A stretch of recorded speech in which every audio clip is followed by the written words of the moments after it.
Bueno, soy profesor de Derechos Humanos y Derecho Internacional en la Facultad de Derecho de la Universidad de Colorado, en Boulder, Colorado, en Estados Unidos.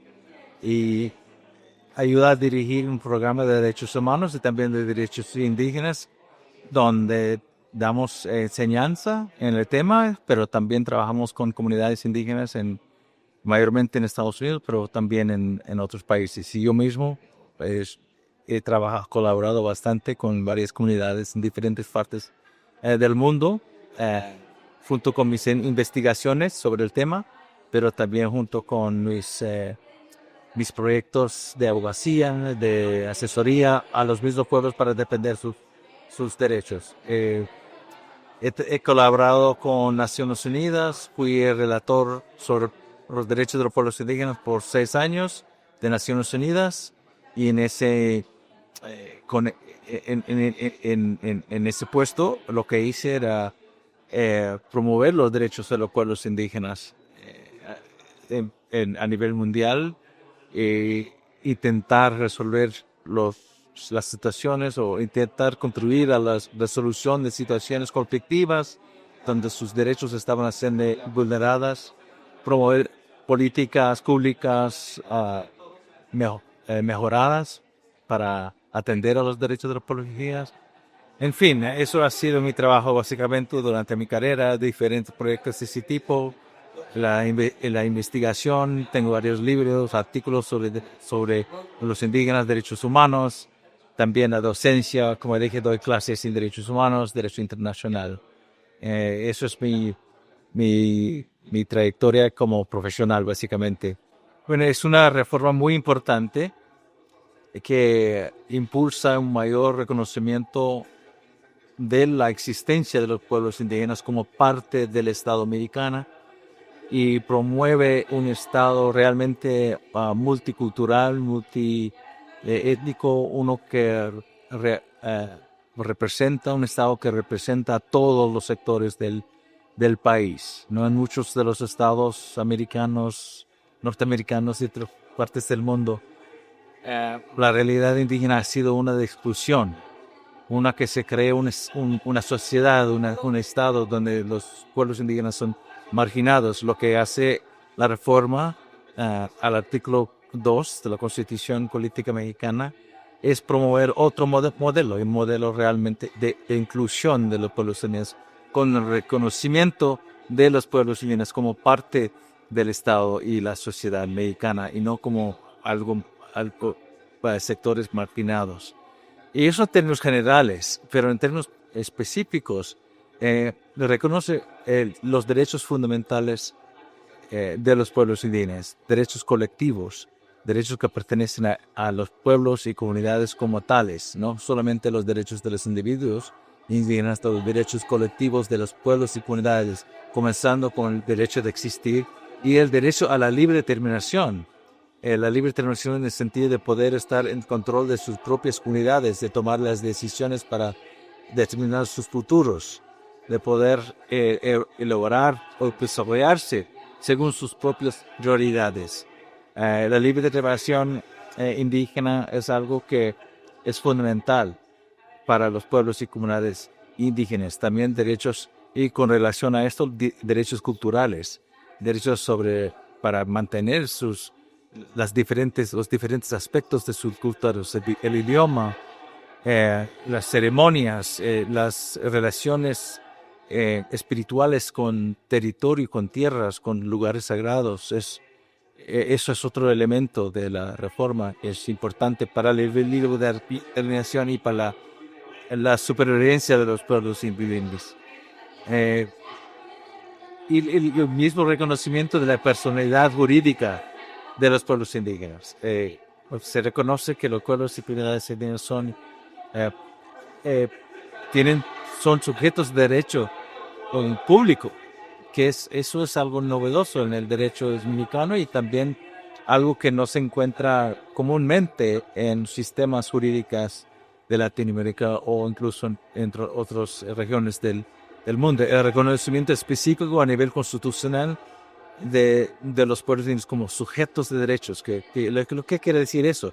Que ellos pueden ellos mismos representar sus intereses ante los tribunales, que ellos mismos como colectivos puedan entrar en contratos, en acuerdos con otras entidades o públicas o privadas, en el que ellos mismos pueden manejar sus proyectos, ¿no? Pueden ser los receptores de financiación para elaborar sus proyectos y también es un tipo de reconocimiento para hacia su capacidad de administración de sus comunidades de autogobierno. Entonces es un reconocimiento muy importante que, que encontramos en esa reforma. Y también quisiera mencionar que esta reforma de alguna manera sigue los patrones internacionales que vemos desarrollándose con la Declaración sobre los Derechos de los Pueblos Indígenas de 2007 de las Naciones Unidas y la Declaración Americana sobre los Derechos de los Pueblos Indígenas de 2016. Estas declaraciones sientan la base, ¿no?, para estos tipos de reformas a nivel nacional en los países. Es muy importante que México ha tomado pasos concretos como esta reforma para ir hacia la implementación de estos estándares internacionales que hemos venido que han sido desarrollados en los últimos años o décadas. La reforma del Poder Judicial, yo diría que es algo muy particular para el Estado mexicano y el contexto mexicano, ¿no? Responde a una serie de particularidades mexicanas, desafíos que han experimentado la sociedad mexicana frente al Poder Judicial. Entonces es difícil para mí como extranjero responder a esa pregunta no siendo alguien que ha vivido con esas particularidades de la sociedad mexicana frente al Poder Judicial. Pero lo que sí puedo decir que de alguna manera ha dado lugar a unas reformas importantes, a algunas reformas concretas, reformas en el Poder Judicial. Y eso podemos decir que es representado mayormente por el hecho de que el nuevo presidente de la Corte Suprema va a ser un abogado indígena, ¿no? Alguien no del sector privilegiado de la sociedad mexicana, pero uno que viene de los pueblos indígenas. Y eso no tiene precedente casi en el mundo. Estoy intentando pensar en qué país en el mundo hay un presidente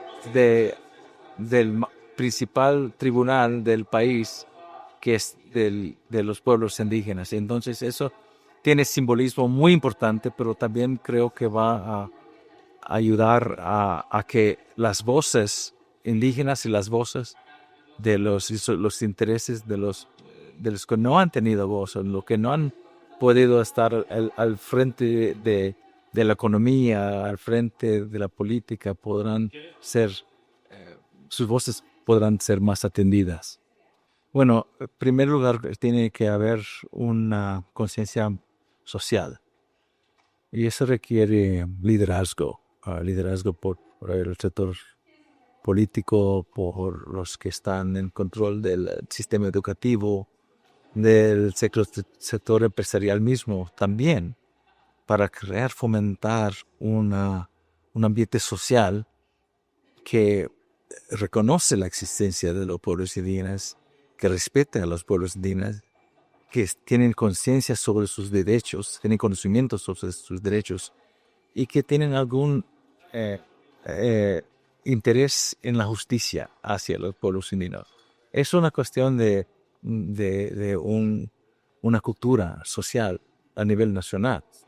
Sin eso podemos tener leyes, podemos tener prioridades que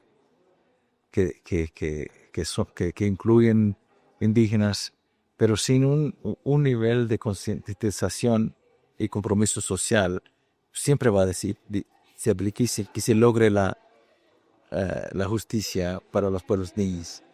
Dicho eso, lo que también se hace falta es marco jurídico, marco institucional jurídico, comenzando con una constitución que reconoce y respeta los derechos de los pueblos indígenas, y luego un marco legislativo, y luego que los jueces están conscientes de los derechos y aplican en los casos que les llegan los derechos de los pueblos indígenas. Y con eso yo creo que si realmente existe un fundamento social de respeto a los pueblos indígenas y un marco legal, jurídico, con leyes y un marco constitucional, y con abogados, no solamente los jueces, pero abogados que son conscientes y trabajan siempre con el conocimiento y esa concientización hacia los derechos de los pueblos indígenas. Yo creo que se puede ir hacia la justicia social para los pueblos indígenas.